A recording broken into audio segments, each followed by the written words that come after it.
Last video में real image virtual image के बारे में डिस्कस किया था, टाइप्स ऑफ मिरर डिस्कस किए थे। आज का वीडियो है इमेज फॉर्मेशन का, कि कैसे मिरर अलग अलग पोजीशन पे इमेज अलग अलग बनाता है। सिंपल एग्जांपल ले तो प्लेन मिरर आपके घर में लगा हुआ है, आप देखते हैं कि आप अपने आप को देख रहे हैं और सामने आपकी इमेज बन रही है, तो आप उस इमेज को क्या बोलते हो? Virtual image. जो बताया था मैंने पिछले वीडियो में कि वर्चुअल इमेज हमेशा इरेक्टेड होती है और आप आगे पीछे मूव करोगे तो आपकी बनने वाली इमेज भी आपके अकॉर्डिंग आगे पीछे मूव करती है, यानी अलग अलग पोजीशन पे इमेज भी अलग अलग पोजीशन पे बनती है। इसी चीज़ को स्टडी हम करते हैं इमेज फॉर्मेशन में। लेकिन इमेज फॉर्मेशन पढ़ने से पहले हमें पढ़ने पड़ेंगे कुछ रूल्स, क्योंकि इमेज फॉर्मेशन हम शो करेंगे रे डायग्राम से। रे डायग्राम क्या होता है अभी दिखा दूंगा मैं आपको। रे डायग्राम से शो करते हैं और रे डायग्राम ड्रॉ करने के लिए कुछ रूल्स बेसिक है जो हम फॉलो करेंगे और उन्हीं से हमारे क्या होंगे, रे डायग्राम्स बनेंगे। नमस्कार, मेरे फिजिक्स के सारे उस्ताद, नाम शेखर, काम फिजिक्स को इजी बनाना। चलिए स्टार्ट करते हैं। पहला रूल क्या है कि whenever the light comes parallel to the principal axis, तो देखो दोनों तरह के मिरर के, प्लेन मिरर में ही होगा लेकिन हम प्लेन मिरर की बाद में बात करते हैं, वो इजी है। ये एक कौन सा है? कॉनकेव। वो कौन सा? कॉन्वेक्स। वैक्स कैंडल, समझ गए? सी कॉन्वेक्स। ठीक है, ये इनकी प्रिंसिपल एक्सिस ये रही, इसकी प्रिंसिपल एक्सिस ये रही। अगर किसी ऑब्जेक्ट से रेज ऐसे आ रही हो जो parallel to the principal axis आ रही हो, ये parallel to the principal axis आ गई, तो आपको पता है पिछले वीडियो में बताया था, this is pole and this is centre and the mid point of this 2 point is focus. तो according to this law, whenever the ray comes parallel to the principal axis, जब भी principal axis के parallel रे आएगी, after refraction कहाँ से जाएगी? वो फोकस से जाएगी। कहाँ से जाएगी? फोकस से। अब ये रूल जो है वो अलग नहीं है, ये वही रूल हम फॉलो कर रहे हैं जो लॉज ऑफ रिफ्लेक्शन में पढ़ा था, that angle I is equal to angle R। तो मैं यहाँ जहाँ ये इंटरेक्ट करी, यहाँ इंटरेक्ट कर रही है, जिस पॉइंट पे इंटरेक्ट कर रही है उस पॉइंट की सरफेस के साथ में मैं 90 डिग्री एंगल ड्रॉ करूँगा, तो ये 90 डिग्री ड्रॉ होगा। और ये ध्यान रखना, कर्व सरफेस का कभी भी आप नॉर्मल ड्रॉ करो, कर्व सरफेस का कभी भी आप नॉर्मल ड्रॉ करो, हमेशा आके वो कहाँ मिलता है? सेंटर पे ही मिलता है। ये बेसिक चीज़ है। जैसे मान लो ये सर्कल है, आप देखा ना, ये भी एक कर्व सरफेस है, एक सर्कल का पार्ट था, स्फीयर का पार्ट था। तो इसका कहीं से भी अगर मैं 90 डिग्री ड्रॉ करूँ, किसी भी सरफेस पॉइंट का 90 डिग्री करता हूँ, हमेशा वो आके कहाँ मिलेगा? इसके सेंटर पे ही मिलेगा, इसके सेंटर पे ही मिलेगा। ये बात समझ में आ गई आपको? ठीक है, इसलिए ये नॉर्मल जो मैंने ड्रॉ किया है वो कहाँ गया? यहाँ ड्रॉ। अब आपको पता ही है, इंसिडेंट रे के साथ नॉर्मल एंगल I बनाता है और रिफ्लेक्टेड रे के साथ एंगल R बनाता है। This is reflected ray, this is incident. ये आपका फर्स्ट रूल हो गया। और इसी रूल को हमें कहाँ अप्लाई करना है? कॉन्वेक्स में। पर कॉन्वेक्स साथ प्रॉब्लम क्या है? कॉन्वेक्स में प्रॉब्लम ये है कि ये आपने रे ली, क्योंकि इसमें, क्योंकि ये रिफ्लेक्टिंग सरफेस होती है, चेहरा आपको इधर दिखता है, वो तो इसकी बैक साइड हो गई, लेकिन आपका पोल इधर है और आपका इसका सेंटर भी आपको इधर ही मिलने वाला है, इसलिए इसका फोकस कहाँ है? इधर ही मिलेगा। लेकिन अब ये रे क्या होगी? आफ्टर रिफ्लेक्शन उधर तो नहीं जा सकती, क्योंकि इस तरफ क्या है? ये मिरर ओपेक होते हैं, ट्रांसपेरेंट नहीं होते हैं, रे इधर नहीं आ सकती, रे को टकरा के वापस उधर ही जाना होता है। तो ये टकरा के उधर जाएगी, लेकिन जब ये जाएगी तो इसको भी वही लॉज ऑफ रिफ्लेक्शन फॉलो करने हैं। ये मैं नॉर्मल ड्रॉ करूँगा, नॉर्मल कहाँ जाके मिलेगा? नॉर्मल सेंटर पे जाके मिलेगा, और फिर ये रे जाएगी ऐसे टकरा के। तो जितना एंगल I बना है नॉर्मल के साथ में, उतना ही एंगल R बनेगा, R बन के ये रे, सॉरी थोड़ा सा गड़बड़ हो गया, उतना ही एंगल R बन के ये चली जाएगी। लेकिन इसको आप पीछे एक्सटेंड करोगे, इसको आप पीछे एक्सटेंड करोगे, तो ये रे आपको फोकस से आती हुई लगेगी। यानी हम ये कह सकते हैं कि इस केस में एक्चुअल में ये रे फोकस से जाती है और इस केस में हमें ये आफ्टर रिफ्लेक्शन फोकस से आती हुई लगती है। जैसे ये रियल में फोकस से आती हुई लगती है और ये हमें अपीयर होती है कि हाँ एक्चुअल में नहीं आ रही है, आती हुई लगती है फोकस से। ठीक है, तो ये पहला रूल हो गया दोनों तरह के मिरर के लिए, कॉन्वेक्स और कॉनकेव।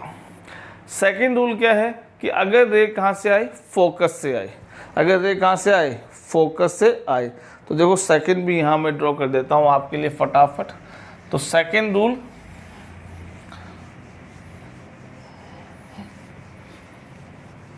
सेकंड रूल कि whenever ray comes from focus, अगर फोकस से आए, this is my concave and this is my convex, this is principal axis and this is principal axis for this mirror. देखिए भाई, this is pole, this is focus mid point and this is centre. तो अब क्या करना है, कहाँ से लेके आनी रे, फोकस से लेके आनी, ये रे फोकस से आ गई। अब इसमें क्या होगा, जो आपकी ray after reflection principal axis के सॉरी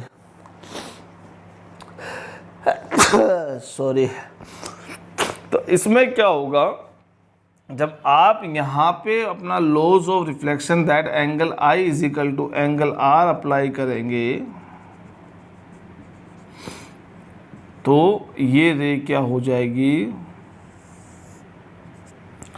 प्रिंसिपल एक्सिस के पैरेलल होके चली जाएगी। ये रे प्रिंसिपल एक्सिस के पैरेलल, थोड़ी स्टडी हो रही है, ये रे प्रिंसिपल एक्सिस के पैरेलल होके चली जाएगी। लॉज वो ही फॉलो होना वाला है जो फर्स्ट लॉ था। अब यहाँ भी यही है। अब यहाँ पे देखो क्या है, वो पोल है, ये फोकस है और ये सेंटर है। तो अब यहाँ पे रे फोकस की तरफ देखो ऐसे आएगी, आपकी फोकस तरफ आती हुई दिखनी चाहिए रे। पहले वाले में तो आफ्टर रिफ्लेक्शन फोकस से जा रही थी, अब फोकस तरफ आ रही है बिफोर रिफ्लेक्शन। तो ये जब बिफोर रिफ्लेक्शन फोकस से तरफ आ रही है, तो ये मान लीजिए ये रे है जो फोकस की तरफ आ रही है, लेकिन ट्रांसपेरेंट नहीं होता है आपका। जो आपका मिरर होता है वो ट्रांसपेरेंट नहीं होता है, वो इस लाइट को इधर नहीं आने देगा, इसको रिफ्लेक्ट होके उधर ही जाना है और इसके लिए भी वही लॉज ऑफ रिफ्लेक्शन लगेगा। इस सरफेस पे यहाँ हिट कर रहा है, तो आप यहाँ का नॉर्मल ड्रॉ करेंगे, इस सरफेस का आप नॉर्मल ड्रॉ करेंगे जो सेंटर पे जाएगा, और एंगल आई ये बन गया, तो एंगल आर ये बन के इधर आ जाएगा। ठीक है, ये आपके दोनों केस के डायग्राम बन जाएंगे। मेरे ख्याल में इजी है, समझ में आ गया होगा। कई बच्चे गलती करते हैं, वो इसको इधर ले आते हैं, पूरा इधर नहीं लेके आना है, ये ओपेक है, ट्रांसपेरेंट नहीं है, लाइट को इधर नहीं जाने देगा, टकरा के इधर ही लाइट को आना है। ये दूसरा केस हो गया। अब तीसरा रूल, सेकंड के बाद अब थर्ड रूल आता है। अगर सेंटर से ही रे आती है, अगर रे कुछ ऐसे आ रही है जो सेंटर से होती हुई आ रही है या होती हुई लग रही है, आती हुई लग रही है, ये हमारा कॉनकेव, ये हमारा कॉन्वेक्स प्रिंसिपल एक्सिस, ये पोल, ये फोकस, ये सेंटर। तो मान लो अब रे कहाँ से आ रही है, सेंटर से आ रही है, ये रे सेंटर से आ रही है, आ गई। अब यहाँ टकराई। अभी मैंने बताया कि किसी भी पॉइंट का आप नॉर्मल ड्रॉ करो, हमेशा कहाँ आएगा, सेंटर आएगा। तो यानी इस वाली रे का जो नॉर्मल है वो इसी के अलोंग आ रहा है। यानी सिचुएशन याद कीजिए, जब लाइट क्या होती है, नॉर्मल के अलोंग आती है, तो आफ्टर रिफ्लेक्शन वापस नॉर्मल के साथ ही जाएगी। तो जैसी ये रे आई है आफ्टर रिफ्लेक्शन, वैसी ये रे चली जाएगी। ठीक है, यहाँ भी यही होगा। यहाँ भी अगर आप ड्रॉ करेंगे तो ये सेंटर ले लीजिए, ये फोकस ले लीजिए, और इसमें भी ये रे अगर ऐसे आ रही है, तो ये रे कहाँ जाती दिख रही है, सेंटर से। तो ये टकरा के बस यहाँ तक आएगी और यहाँ से ही वापस लौट जाएगी, क्योंकि ये अगेन बोल रहा हूँ ओपेक है, ट्रांसपेरेंट नहीं है, इस तरफ नहीं आएगी। और जैसे वहाँ रूल फॉलो होगा वहाँ ये रूल फॉलो होगा और ये अपने आप को बैक ट्रेस कर लेती है, रीट्रेस कर लेती है, जैसी आई वैसी की वैसी चली जाती है। ये थर्ड। एक आखिरी रूल और यूज कर लेते हैं, वो भी कई बार काम आता है।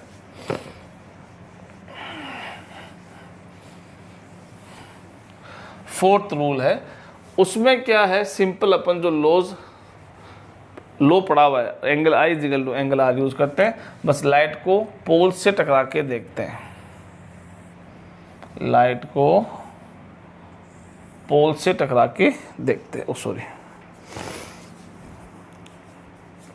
जैसे ये आपका पोल है, यहां ये रे आती है, तो अब इस पोल के अलोंग अगर मैं नॉर्मल ड्रॉ करूंगा तो वो प्रिंसिपल एक्सिस के साथ आएगा, तो ये एंगल आई बनेगा, उतना एंगल आर बन के ये रे ऐसे आ जाएगी, सिंपल। और इसमें भी वही रूल फॉलो करना है। अब आप समझ गए हैं, ये एंगल आई बन गया और ये एंगल आर बन जाएगा। इस तरह से हमारा ये 4 केस है जो रे डायग्राम्स बनाने में हमारे काम आएगा। पिछले वीडियो में मैंने बताया था कि किसी भी ऑब्जेक्ट की इमेज बनाने के लिए हमें 2 रेज इनफ है, मिनिमम 2 रेज हमें चाहिए, और जहाँ वो 2 रेज मिलेगी वहीं इमेज बनेगी। आप 100 रेज ले लीजिए, 100 की 100 रेज भी वहीं मिलने वाली है। ऐसा नहीं इस पेन की आप इमेज बनाए तो ये पेन का कैप यहाँ दिख रही है, इसका ये वाला पार्ट यहाँ दिख रहा है, इसका ये वाला पार्ट यहाँ दिख रहा है, इसका ये वाला पार्ट यहाँ दिख रहा है, नहीं। उस मिरर में वो पूरा पार्ट एक साथ दिखेगा आपको।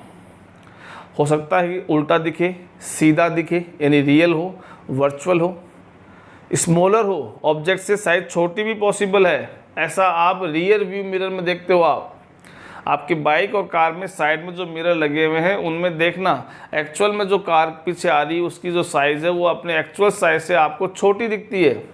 तो मिरर्स के पास ये पावर भी होती है कि इमेज को छोटा बड़ा कर सकते हैं, उल्टा सीधा कर सकते हैं, और वही हमें देखना है कि कौन सा मिरर है वो कब कब उल्टी और कब कब सीधी और कब कब बड़ी और कब कब छोटी इमेज बनाता है।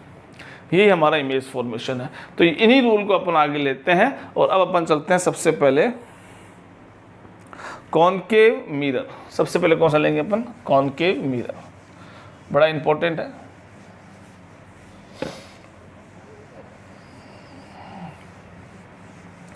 एक साथ में मैं डायग्राम और बना रहा हूँ, वो डायग्राम परमानेंट रहेगा।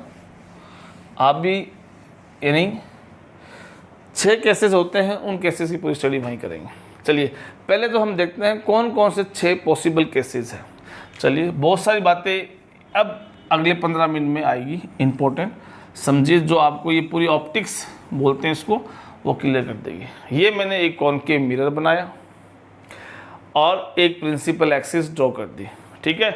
अब इसके पास क्या क्या होता है आपने पढ़ा है पिछले वीडियो में। इसके पास पोल होता है, इसके पास फोकस होता है, इसके पास सेंटर होता है। ये 3 पोजीशन इसके पास होती है उस मिरर में, ठीक है। अब यहाँ पे देखो, पहले तो आप समझिए कि कहाँ कहाँ हम ऑब्जेक्ट रख सकते हैं, उनके क्या क्या नाम होंगे, और फिर उनका हम 1 बाय 1 रे डायग्राम बनाते हैं। तसल्ली से पढ़िए, एक बार ध्यान से पूरा वीडियो देख लोगे तो रे ऑप्टिक्स पूरे साल भर प्रॉब्लम नहीं आने वाली। 12th में भी हमारे पास रे ऑप्टिक्स दोबारा आएगा, तब भी हमें इनमें कोई प्रॉब्लम नहीं आनी। बस ध्यान से पूरा वीडियो देखिए। देखिए पहली पॉसिबल पोजीशन कौन सी है, इमेज कहाँ हो सकती है, सॉरी ऑब्जेक्ट कहाँ हो सकता है मिरर से, इनफाइनाइट या इन्फिनिटी पे। कहाँ हो सकता है? इन्फिनिटी पे, ये पोजीशन। अब देखो इन्फिनिटी का यहाँ मीनिंग थोड़ा सा अलग है। ऑप्टिक्स में इन्फिनिटी का मीनिंग, इसका मतलब क्या है, ये मेरा मिरर है और इस मिरर से अगर बहुत दूर कोई ऑब्जेक्ट है उसकी इमेज आप देखने की कोशिश कर रहे हो इस मिरर के अंदर, तो वो दूर का ऑब्जेक्ट हम क्या कंसिडर करते हैं? इनफाइनाइट। यानी इनफाइनाइट मतलब ये है कि हम सन की, अगर सन की तरफ भी इसको मूव करें, सन की तरफ भी इस मिरर का मूव करें तो उसकी इमेज हम बना लेंगे, एक छोटा सा डॉट बनेगा सन का। लेकिन सन इनफाइनाइट पे थोड़ी है, क्योंकि हमने सन की डिस्टेंस अर्थ से मेजर कर चुके हैं, तो उसे इनफाइनाइट नहीं बोलेंगे। यहाँ इनफाइनाइट जो अपन पढ़ते आ रहे हैं मैथमेटिक्स में, उससे थोड़ा सा अलग इनफाइनाइट का मीनिंग होता है। यहाँ मीनिंग क्या होता है इनफाइनाइट का, कि जो रेज आ रही है उस मिरर के ऊपर गिरेगी, जो रेज मिरर के ऊपर आके गिरने वाली है उस ऑब्जेक्ट की जिसकी इमेज आप बनाना चाहते हो। जैसे इस पेन को आप यहाँ रखो और इस पेन को थोड़ा दूर रखो, और दोनों केस में आप इनकी रेज को देखना। जब इसकी रेज पैरेलल आती है, देखना डायग्राम समझा रहा हूँ मैं आपको। जैसे ये मिरर मान लीजिए अपना, और ये आपने रखा पेन, तो इस पेन से रेज कैसे आएगी, इस मिरर पे चारों तरफ से ऐसे गिरेगी, आ गई। और इसी पेन को मैं अगर बहुत दूर ले गया हूँ, इस मिरर से बहुत दूर ले गया हूँ,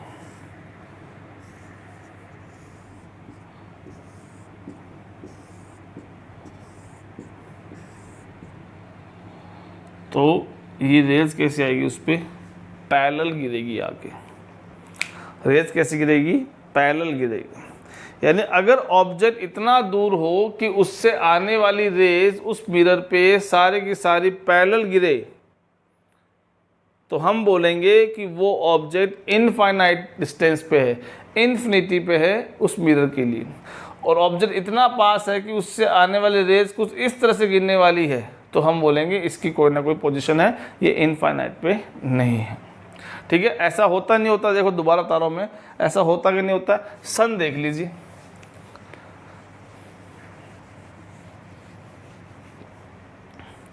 सन है, सन इतना बड़ा है मान लीजिए, और यहाँ पे बिल्कुल ये अर्थ मान लीजिए। अब सन से रेज एक्चुअल में तो कैसे फैलती है, ऐसे फैलती है, ऐसे फैलती है। तो ये पैरेलल रेज तो निकालता नहीं सन, लेकिन जब हम अर्थ की तरफ बात करें तो अर्थ की तरफ जो रेज आ रही है सन की, अर्थ की तरफ जो रेज आ रही है सन की बहुत सारी, वो अर्थ पे कैसे डल रही है, पैरेलल आके हिट कर रही है। तो अर्थ से वैसे तो सन से जो रेज निकलती है वो चारों तरफ निकलती है, वो पैरेलल नहीं निकलती है, पर सन से अर्थ इतनी डिस्टेंस पे है कि अर्थ के सरफेस पे, इस वाले सरफेस पे, इस वाले पार्ट पे जो सन की लाइट डलती है वो एक जैसी डल रही है, एक जैसी पैरेलल आके डल रही है। तो वैसे ही क्या होता है कि किसी कॉनकेव मिरर से या कॉन्वेक्स मिरर से ऑब्जेक्ट इतना दूर ले जाओ आप, तो उससे रेज जो आएगी वो आके उस पर पैरेलल हिट करेगी।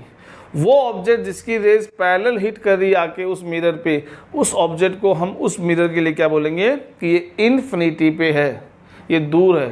यानी इन्फिनिटी का मतलब ये नहीं कि बहुत दूर सूरज के उस तरफ भी। अब इन्फिनिटी का मतलब ये हो गया है कि यहाँ से आपका दूर का कोई टावर खड़ा हो घर के, या दूर पर कोई बिल्डिंग हो, 1 किलोमीटर दूर बिल्डिंग हो, या मान लो 20 मीटर ही दूर कोई बिल्डिंग हो, या कोई ऑब्जेक्ट ऐसा हो जिससे रेज आएगी वो आके इस पर पैरेलल गिरेगी, तो वो ऑब्जेक्ट कहाँ हो जाएगा, इन्फिनिटी पे हो जाएगा। तो पहली पोजीशन क्या है कि अगर इन्फिनिटी, उसे बोलेंगे अगर उस ऑब्जेक्ट से रेज आके इस मिरर पे पैरेलल हिट करती है तो उस ऑब्जेक्ट को हम क्या बोलेंगे कि वो इनफाइनाइट पे है, ये बात ध्यान रखना। सेकंड, अब उससे इन्फिनिटी से थोड़ा आगे आ जाओ, इन्फिनिटी से थोड़ा आगे, तो अब देखो यहाँ रखूँ, यहाँ रखूँ, यहाँ रखूँ, यहाँ रखूँ, यहाँ रखूँ, यहाँ रखूँ, यहाँ रखूँ, यहाँ रखूँ, कहीं भी रखूँ, आपका ऑब्जेक्ट कहाँ होगा, बियॉन्ड सी कहलाएगा। कहाँ कहलाएगा, सेकंड पोजीशन कौन सी है, बियॉन्ड सी। यहाँ रखूँगा तो भी बियॉन्ड सी नाम आएगा, यहाँ रखूँगा, यानी इन्फिनिटी और सी के बीच में जितने भी पॉइंट्स हैं उनके लिए मेरे पास एक नाम है, कौन सा, beyond C. Third possible position कौन सी है, ये वाली। थर्ड पॉसिबल पोजीशन कौन सी है, ये वाली, एट सी।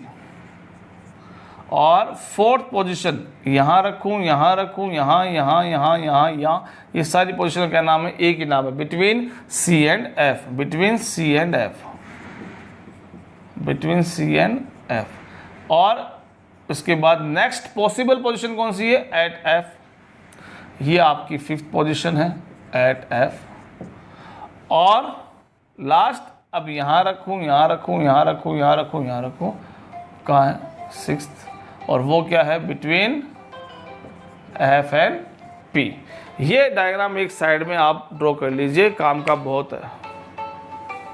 गया कि अब आपको समझ में आ गया कि 6 पॉसिबल पोजीशंस हैं जहां हम ऑब्जेक्ट रखेंगे और वो रूल्स फॉर ड्राइंग रे डायग्राम, जो हमने वो 4 रूल्स सीखे थे, उनकी हेल्प से उन सब पोजीशन के लिए हम इमेज बनाएंगे कि इमेज कैसी बनेगी, और वो डायग्राम स्टडी करेंगे। यही हमारा इमेज फॉर्मेशन है। यहाँ 6 केसेस है, कॉन्वेक्स में 2 केसेस है, प्लेन मिरर में तो कोई एक केस मान लो, कोई दिक्कत वाली बात नहीं है, ठीक है। डायग्राम में अपने सिलेबस में भी नहीं है। चलो अभी स्टार्ट करते हैं। देखो अब ये डायग्राम आप एक साइड में ड्रॉ कर लो, क्योंकि यहाँ मैंने ये 6 पोजीशन बताई है, वैसे इनकी 6 पोजीशन इमेज की आएगी। वो 6 पोजीशन इमेज की कौन कौन सी है इसी डायग्राम में ऐड कराऊंगा, ताकि वो 6 केस आपको एक ही डायग्राम से याद हो जाए, ठीक है। चलते हैं आगे, शुरू करते हैं। पहले तो यहाँ एक इंपॉर्टेंट बात समझ में आई सबको कि जो इन्फिनिटी पे होने का मीनिंग क्या है रे ऑप्टिक्स में, यानी इस लेंस मिरर वाले चैप्टर में इन्फिनिटी का होने का मतलब है कि ऑब्जेक्ट इतना दूर है उस मिरर से, ताकि उस मिरर पे पड़ने वाली रेज सारी की सारी कैसी हो, पैरेलल हो, ठीक है। चलिए अब आते हैं पहली पोजीशन। पहली पोजीशन क्या थी बच्चों, एट इन्फिनिटी। अगर ऑब्जेक्ट कहाँ हो, इन्फिनिटी, स्पेलिंग भी गड़बड़ हो तो मुझे दोष मत देना, ठीक है। पहला केस है कॉनकेव, तो इसकी हेडिंग क्या लिखोगे, image formation by concave mirror. उससे पहले वाला डायग्राम में image formation by concave mirror. अब फर्स्ट आता है अपना इन्फिनिटी पे। अभी मैंने बताया कि इन्फिनिटी पे ऑब्जेक्ट का होने का मीनिंग ये होता है कि वहाँ से रेज पैरेलल आ रही है। तो मैंने ऐसे उस ऑब्जेक्ट से, जो भी ऑब्जेक्ट बहुत दूर है, तो मैं यहाँ ड्रॉ ना करके उससे जो रे आ रही है उसको ड्रॉ कर रहा हूँ। तो जैसे मैंने ये 4 रेज उससे ले ली, ये मैंने ड्रॉ कर दी इस तरह से, ठीक है। ये इसका पोल है, ये इसका फोकस है। तसल्ली समझते जाओ, आज का 1 घंटा दिया हुआ आपको लाइफ टाइम काम आने वाला है, यानी इसको आप बार बार पढ़ने की ज़रूरत नहीं पड़ेगी, 10th में भी और 12th में भी। पर तसल्ली से बैठे रहो, हाथ दूर कर लो मोबाइल से। और पहला रूल क्या था, प्रिंसिपल एक्सिस के पैरेलल आने वाली रे आफ्टर रिफ्लेक्शन फोकस से पास होती है, तो ये फोकस से पास होगी, और ये भी प्रिंसिपल एक्सिस के हैं, फोकस से पास होगी। ये भी प्रिंसिपल एक्सिस के हैं, फोकस से पास होगी, और ये भी प्रिंसिपल एक्सिस के हैं, फोकस से पास होगी। तो देखो ये सारी की सारी रेज रियल रेज है, रियल रेज आके आपस में मीट करी। मैंने कहीं भी वर्चुअल रेज नहीं ड्रॉ की है, और आपको बताया है कि रियल रेज जो होती है उससे इमेज कौन सी बनती है, तो ये इमेज रियल बनी है, लेकिन ये बहुत छोटी इमेज बनी है, तो इसको हम बोलते हैं पॉइंट साइज। क्यों छोटी बनी है, देखो एक डॉट सा बना है, यानी इधर अगर सन भी है, सन से रेज आ रही है, तो सन की रेज सारी आएगी, कन्वर्ज होगी, इकट्ठी होगी, और एक पॉइंट पे मिलके एक छोटा सा डॉट बनाएगी। अब सन इतना बड़ा है, उसका एक छोटा सा डॉट, यानी उसकी इमेज बहुत छोटी बनाई उसने, वो पॉइंट साइज होगी, ठीक है। तीसरी चीज रियल इमेज हो गई। रियल इमेज मैंने कहा था ऑलवेज इन्वर्टेड, हमेशा इन्वर्टेड होती है, ठीक है। और कहाँ बन रही है, इसकी पोजीशन कहाँ है, एट एफ। एफ पे इसकी पोजीशन बन रही है, एफ पे इसकी पोजीशन बन रही है। ये हमारा फर्स्ट डायग्राम कंप्लीट हो गया है, बड़ा इजी था। अब सेकंड डायग्राम पे मैं आता हूँ, और मुझे कहाँ की पोजीशन लेनी है। अब देखो, अभी आपने अपनी नोटबुक में ड्रॉ कर लिया था ना वो भैया, अगर जो बच्चे आलसी नहीं हैं उन्होंने तो ड्रॉ कर लिया होगा पोज करके, और जो आलसी है उनके लिए एक बार मैं ड्रॉ कर देता हूँ, ठीक है। देखो इधर मैं वो 6 केस वाला डायग्राम छोटा सा ड्रॉ कर रहा हूँ, ताकि मुझे भी एक्सप्लेन करने में थोड़ा सा आसानी हो जाए। हो सकता है कि आप 10-20 सेकंड इसको आगे स्किप कर दो, ताकि आपका वैल्यूबल टाइम ख़राब ना हो, ठीक है। ये फर्स्ट कहाँ है, इन्फिनिटी पे। Second beyond C. Third at C. Fourth between C and F, fifth at F, sixth between F and P। ये हमारा डायग्राम था। तो अब मैं देखो पहली इमेज यहाँ बनाता हूँ आपको। पहली इमेज कहाँ बनी, इसको C पॉइंट है ये, और ये F पॉइंट है। पहली इमेज कहाँ बनी है, यहाँ बनी है। तो मैं इमेज के लिए स्क्वायर यूज कर रहा हूँ, यानी पोजीशन ऑफ ऑब्जेक्ट के लिए मैं सर्कल यूज कर रहा हूँ, और पोजीशन ऑफ इमेज के लिए मैं स्क्वायर यूज़ कर रहा हूँ। तो पहला पोजीशन क्या थी, इन्फिनिटी पे, और उसके कॉरस्पॉन्डिंग इमेज जो बनी वो कहाँ बनी है, इमेज एफ पे बनी है। तो मैंने एफ के नीचे एक 1 स्क्वायर लिख दिया। Now come to the second. Second का है बियॉन्ड सी। बड़े आराम से तसल्ली से, बड़ा स्मूथ चलने वाला लेक्चर। बियॉन्ड सी की बात करता हूँ। तो बियॉन्ड सी में देखिए, देखो भाई, ये मैंने मिरर बनाया, ये ऐसे बनाया, ये आपका P, ये आपका F, ये आपका C। ठीक है, ऑब्जेक्ट कहाँ रखा, बियॉन्ड सी पे रखा। ऑब्जेक्ट कहाँ रखा आपका, बियॉन्ड सी पे रखा।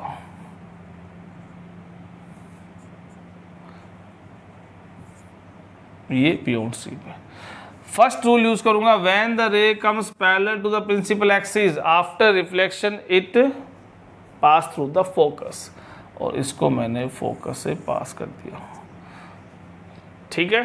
सेकंड, अगर मैं फोकस से लेता हूं, दूसरा रूल क्या है, फोकस से। अब दूसरा रूल का हमारा आज, अगर मैं दूसरा रूल यूज करता हूं कहां से, फोकस से, जो आफ्टर रिफ्लेक्शन क्या होता है, प्रिंसिपल एक्सिस के पैरेलल हो जाता है। आफ्टर रिफ्लेक्शन प्रिंसिपल एक्सिस के पैरेलल हो जाता है। तो अब वो कहाँ मिला, यहाँ मिला, और जहाँ दो रेज आफ्टर रिफ्लेक्शन मिलती है वहाँ क्या बन जाती है, इमेज बन जाती है। वहाँ क्या बन जाती है, इमेज बन जाती है। तो आपके सामने इमेज बन चुकी है। अब इस इमेज को देखिए और इसकी कैरेक्टरिस्टिक्स बताते जाइए मुझे। यानी इमेज के बारे में लिखूँ मैं, तो इमेज की बताओ मुझे पोजीशन। इमेज कहाँ, पोजीशन क्या इमेज की, देखो between F and C. Image की पोजीशन कहाँ है, between F and C. Second चीज, उसका नेचर बताइए मुझे। नेचर मतलब वो रियल है कि वर्चुअल है। तो आपको दिख रहा है कि एक तो रियल रेस से मिल रही है। एक ध्यान रखना एग्जाम में, ये एरो ड्रॉ करना, दिखाना कि ये रे आ रही है, ये जा रही, तो ये एरो से जरूर रिप्रेजेंट करना है इनको। नेचर दिख रहा है आपको कि उल्टी इमेज है, इन्वर्टेड इमेज है। और अब आपको तो पता ही इन्वर्टेड इमेज कैसी होती है, रियल होती है। इन्वर्टेड कैसे होती है, रियल होती है।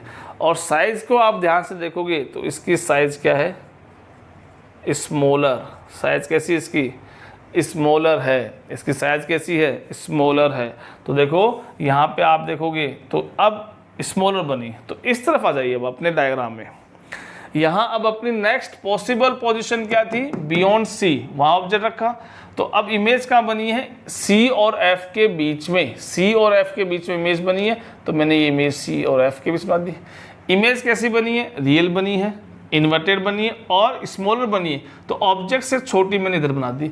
ये क्या है, position of second image object. Second position पर जो ऑब्जेक्ट रखा उसकी पोजीशन इमेज की है। ये आपका सेकेंड डायग्राम हो गया। अब थर्ड पे चलते हैं। थर्ड देखो, यहाँ से इधर से देखो। अब देखो थोड़ा सा पैटर्न आप समझिए, आपको याद करने की जरूरत नहीं, रटने की जरूरत नहीं है। अब देखो यहाँ जब थे तो यहाँ बनी पॉइंट साइज, फिर थोड़े से आप इधर खिसके तो वो इमेज इधर किसकी, फोकस से इस तरफ किसकी, यानी इधर फोकस से नेक्स्ट पॉसिबल पोजीशन थी सी और एफ के बीच में।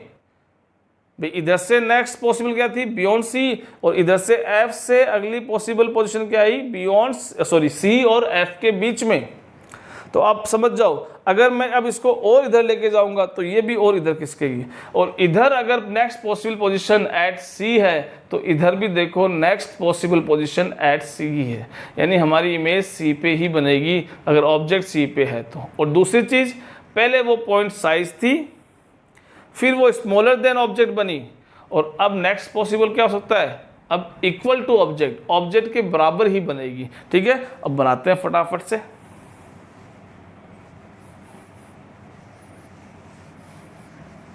आ जाइए, थर्ड पॉसिबल पोजीशन है इस तरफ से ऑब्जेक्ट के लिए एट सी। ये थर्ड पॉसिबल पोजीशन, ये प्रिंसिपल एक्सिस। इंक मेरे ख्याल में अब थोड़ी थोड़ी कम हो रही है इसकी। ये सी, ये आपका एफ। प्रिंसिपल एक्सिस के पैरेलल आफ्टर रिफ्लेक्शन फोकस से पास। आफ्टर रिफ्लेक्शन फोकस से पास। सेकेंड थोड़ा सा कर देता हूँ मैं इसको, आफ्टर रिफ्लेक्शन फोकस से पास। दूसरा फोकस से, फोकस का रूल क्या है, प्रिंसिपल एक्सिस के पैरेलल आना, प्रिंसिपल एक्सिस के पैरेलल आना, प्रिंसिपल एक्सिस के पैरेलल आना, सॉरी प्रिंसिपल एक्सिस के, ये आई और ये चली गई, और यहाँ पे मैंने इमेज ड्रॉ कर दिया। ये देखिए ये हमारा थर्ड डायग्राम हो गया है। तो अब थर्ड डायग्राम की जो इमेज बनी है उसकी करैक्टरिस्टिक्स फटाफट बता दो मुझे। पोजीशन क्या है, उसका नेचर क्या है, उसकी साइज क्या है। तो पोजीशन का आंसर क्या आया कि उसकी इमेज भी कहाँ बनेगी, एट सी ही बन रही है, जैसे ऑब्जेक्ट वैसी इमेज। नेचर उसका है रियल, और रियल इमेज हमेशा क्या होती है, इन्वर्टेड। साइज देखोगे तो same size as object, same size as object बन रहा है। तो यहाँ भी देखो, अब आगे समझ में, फर्स्ट से सेकंड, सेकंड से थर्ड, थर्ड यहाँ आ गए, और ये मैंने स्क्वायर बना दिया जो ये शो कर रहा है। ठीक है, ये हमारे 3 डायग्राम अब तक हो चुके हैं। Now next fourth position, fourth possible position between F, C and F, C और एफ को लेके बने। तो आप बता दीजिए यहाँ पे सिंपल क्या होने वाला है। अब आपको समझ में आ गया कि जैसे जैसे हमारी इस तरफ पोजीशन बढ़ रही है वैसे वैसे हम इस तरफ जाते हुए जा रहे हैं। ये एक डायग्राम ही आपको सारे केस याद दिला देगा, और आपको रटने की ज़रूरत है भी नहीं, आपके दिमाग में फिट रहेगा क्या पैटर्न चल रहा है। यहाँ था तो ये एफ पे बना, फिर आप इसकी तरफ खिसके, मिरर की तरफ खिसके तो ये ऑब्जेक्ट इमेज जो है वो इधर किसकी है, और कैसी हुई, पहले पॉइंट साइज थी, फिर स्मॉलर देन ऑब्जेक्ट, फिर इक्वल टू ऑब्जेक्ट।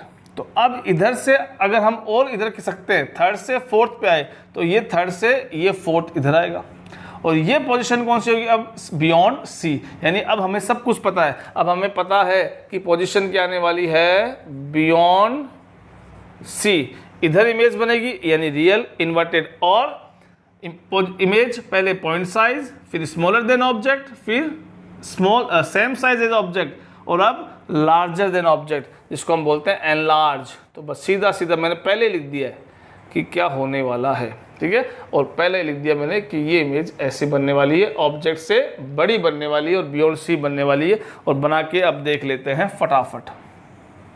ये लिया, ये लिया, ये आपका पोल, ये आपका फोकस, ये आपका सेंटर, और ये आपका ऑब्जेक्ट। ये प्रिंसिपल एक्सिस के पैरेलल, आफ्टर रिफ्लेक्शन फोकस से पास, और ये प्रिंसिपल फोकस से जो आती है, आफ्टर रिफ्लेक्शन कहाँ से जाती है,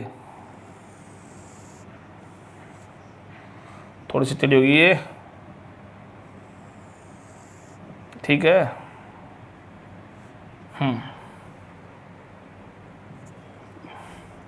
ये आपकी फोकस जाती है, फोकस से आने वाली पैरेलल टू प्रिंसिपल एक्सिस होती है, और जहाँ ये दो रे मिलती है वहाँ इमेज बन जाती है। तो क्या ये इमेज बियॉन्ड सी है कि नहीं है, यस बियॉन्ड सी है। क्या ये रियल इन्वर्टेड नहीं है, यस रियल इन्वर्टेड है। क्या ये एनलार्ज नहीं है, यस ये एनलार्ज है। ये आपकी फोर्थ पोजीशन है। और अब आप समझ गए कि फिफ्थ पोजीशन में क्या होगा। अब आप यहाँ से चलेंगे कहाँ, फोकस की तरफ, और इस तरफ अब क्या बचा है, बियॉन्ड सी के बाद क्या आता है, इन्फिनिटी। यानी ये रेज कहाँ जाएगी, अब इन्फिनिटी जाने वाली है। तो आप समझ चुके हैं। तो अब लास्ट फिफ्थ केस है, अभी तो एक केस और है।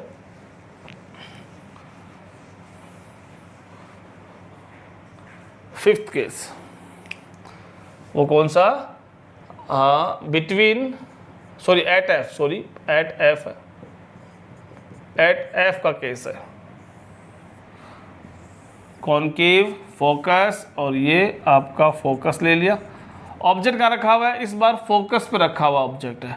तो ये प्रिंसिपल एक्सिस के पैरेलल रे आई है, और आफ्टर रिफ्लेक्शन कहाँ से जाएगी, फोकस से जाने वाली है। यहाँ तो कोई दिक्कत नहीं है। अब फोकस वाली कहाँ से लेके आए हम, तो हमारे पास अब रूल और भी है, एक सेंटर वाला रूल भी है और एक पोल वाला रूल भी है। तो मैं पोल वाला यूज़ करता हूँ, सेंटर वाला आप यूज़ करना। मैं इस पोल पे लाके हिट करता हूँ और मैंने जो फोर्थ रूल बताया था वो रूल फॉलो करूँगा, एंगल आई एंगल आर, और ये रूल अकॉर्डिंग ये रे क्या हो गई, एक दूसरे के पैरेलल मुझे जाती हुई दिख रही है। यानी ये दोनों रेज अब ऐसे पैरेलल जाती हुई दिख रही है।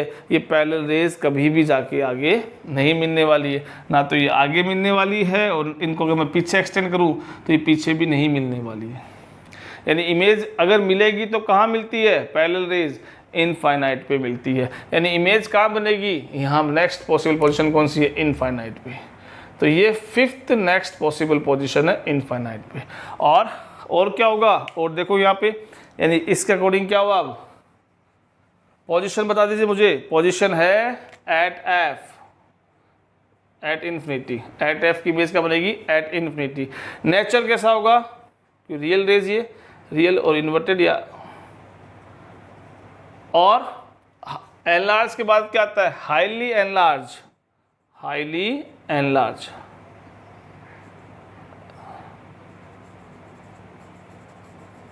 बहुत बड़ी इमेज बनेगी, एनलार्ज। ठीक है, ये हमारा फिफ्थ केस हो गया है। ठीक है, अब लास्ट केस बचता है और इसी के साथ अपना ये लेक्चर भी खत्म करते हैं, फिर अगले वीडियो मिलेंगे। सिक्स केस क्या है वहां देखो। अब उस पैटर्न के अकॉर्डिंग मुझे बताओ क्या होने वाला है, उस पैटर्न के अकॉर्डिंग मुझे बताओ क्या होने वाला है। अगर मैं सिक्स केस यहाँ ले जाऊँ तो अब यहाँ तो देखो क्या हुआ, यहाँ तो आपकी इमेज इन्फिनिटी पहुँच चुकी है, इन्फिनिटी आगे तो कुछ है नहीं। तो अब हमारे लिए एक पोजीशन बची, कौन सी, इस तरफ बिहाइंड द मिरर की पोजीशन बची है। यानी अब इस सिक्स की इमेज यहाँ बनेगी। कैसे बनेगी, आइए। और ये इंपॉर्टेंट है सबसे, जब आप यूज़ ऑफ कॉनकेव मिरर पढ़ाऊंगा मैं आपको, यूज़ ऑफ कॉनकेव मिरर की, कॉनकेव मिरर यूज़ कहाँ होता है, तब देखना सबसे इम्पोर्टेंट ये सिक्स केस ही है। डेंटिस्ट इस सिक्स केस को यूज़ करते हैं, मेकअप आर्टिस्ट ये सिक्स केस को यूज़ करते हैं। ठीक है, देख तो कैसे करते हैं, आइए। ये बना और ये पोल, ये एफ, ऑब्जेक्ट यहाँ प्रिंसिपल एक्सिस के पैरेलल, आफ्टर रिफ्लेक्शन फोकस से चला गया। Thank you so much. Angle आए पोल वाला, और अब ये एंगल बहुत पास से तो बड़ा एंगल बनेगा, ये ऐसे बनेगा, ये एंगल। अब देखिए आफ्टर रिफ्लेक्शन वाली रेज जो है ये इस तरफ, तो अब जैसे जैसे डिस्टेंस मिलेगी तो वो पॉसिबल ही नहीं है कहीं मिलेगी, इनफाइनाइट पे भी नहीं मिलने वाली, चांसेस ही नहीं है इनका मिलना। लेकिन इन्हीं रेज को मैं पीछे की तरफ एक्सटेंड करता हूँ, इन्हीं रेज को मैं पीछे की तरफ एक्सटेंड करता हूँ, तो these rays can be meet. ये यहाँ मिली, देखो पीछे एक्सटेंड करने पे ये रेज कहीं ना कहीं मिल रही है। अब देखो इन रेज को मिलाने के लिए आपने वर्चुअली एक्सटेंड रेज की थी, आपने खुद से रेज ड्रॉ की, एक्चुअल में कोई रेज इधर नहीं आई है, आपने ड्रॉ की है, वर्चुअल रेज ड्रॉ की है। तो इमेज भी कैसी बनेगी, इमेज वर्चुअल बनेगी। और वर्चुअल इमेज हमेशा सीधी होती है, आपको दिख भी रहा है कि ये सीधी यानी इरेक्टेड इमेज है कि नहीं। कहाँ बनी है ये, बिहाइंड द मिरर, इसे हम क्या बोलेंगे, बिहाइंड द मिरर। और साइज आपको दिख रही है लार्जर देन ऑब्जेक्ट, यानी एनलार्ज, एनलार्ज इमेज बन रही है। अब देखो इसी का यूज़ करते हैं, ये डेंटिस्ट क्या करते हैं, आपके दांत को, ये आपका दांत है और उस दांत के पास ऐसे आपका मिरर रखेंगे, वो दांत उनको इतना बड़ा दिखेगा मिरर के अंदर, और उस दांत की बड़ी इमेज देख लेगा तो उसको एग्जामिन करना है, उसे एनालिज करना है, वो आराम से कर सकता है। ठीक है, ये और पढ़ेंगे अपन। तो अब देखो यहाँ से ये सिक्स केस 1 2 3 4 5 और ये लास्ट का सिक्स केस आ गया, और मैंने इसको बॉक्स पे बंद कर दिया, तो आप समझ गए ये क्या है, position of image in six case. तो ये आज हमने इमेज फॉर्मेशन सीखा है deeply of the concave mirror. अगले वीडियो में कॉन्वेक्स मिरर और एक प्लेन मिरर का और ड्रॉ कर लेते हैं, फिर और चीज़ें हैं वो चलता रहेगा। बड़ा इंटरेस्टिंग चैप्टर है, एक ही वीडियो देखिए, बड़ी तसल्ली से मैं बना रहा हूँ वीडियो, बड़े बड़े वीडियो बना रहा हूँ, कोई चीज़ रह ना जाए। ठीक है, तो मिलते हैं नेक्स्ट वीडियो में। Thank you so much.